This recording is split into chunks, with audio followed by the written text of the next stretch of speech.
আসসালামু আলাইকুম, আমি ডক্টর আদনান। ওয়ালাইকুম সালাম স্যার, আপনাকে কে না চিনে স্যার?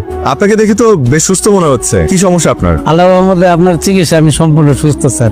আলহামদুলিল্লাহ। তো আপনি এখানে কি করছেন? আজকে একটু দেখা করতে আসি স্যার, আপনাকে ধন্যবাদ দিতে আসছি। আপনার জন্য খুব ভালো মিষ্টি নিয়ে আসছি sir. Thank you so much. আসলে মিষ্টি খাই না, তারপর আপনি এনেছেন, আমি খুব খুশি হয়েছি। কার কাছে লাইছো শেষ না কেন? একটু পরে বুঝবেন কার কাছে নিয়ে আইছে। স্যার আপনার জন্য আমি নতুন জীবন পাইছি।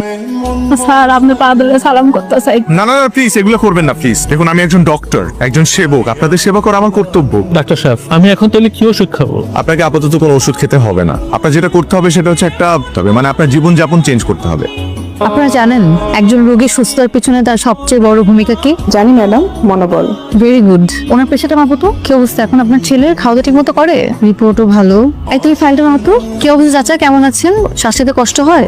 ঠিক আছে চাচা, আপনি ঘুমান তাহলে। শরীর ভালো আগের চেয়ে? ওনার যে সমস্যা ছিল, উনি যাই খেত ওনার বুক জ্বালা পোড়া করতো, অ্যাসিডিটি ফর্ম করতো আর বমি হয়ে বের হয়ে যেত।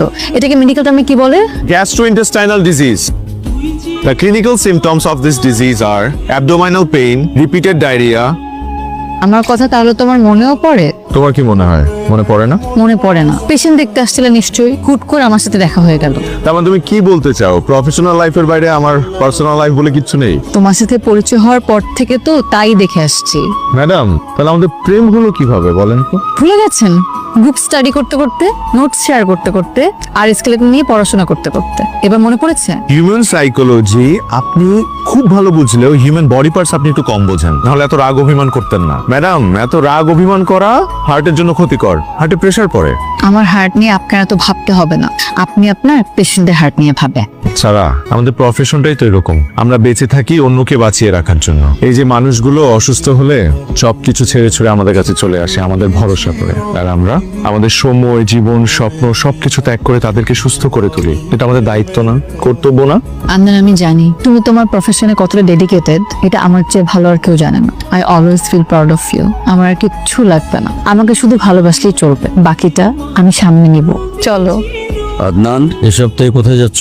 শিবপুর নামে এক থানায় যাচ্ছি। ওখানকার চিকিৎসা ব্যবস্থা নাকি খুবই খারাপ। ভালো ডাক্তার যায় না, হসপিটাল একটা আছে ওটা না থাকার মতোই। মানুষজন নাকি খুব কষ্টে আছে। তোমার নিজের গ্রামের মানুষ তো আরো বেশি কষ্টে আছে। চিকিৎসার জন্য ওদেরকে শহরে যেতে হয়। অবহেলায় রোগ পুষে রেখে দিনকে দিন মারা যাচ্ছে। আর যেহেতু আমি ওই গ্রামের ছেলে, তারা আমাকে ফোন করে প্রায় বলে যে আমার ছেলে এত ভালো ডাক্তার, অথচ তাদের জন্য কিছু করছে না। বাবা, আমি তো মানুষ একটা, কত দিকে যাব?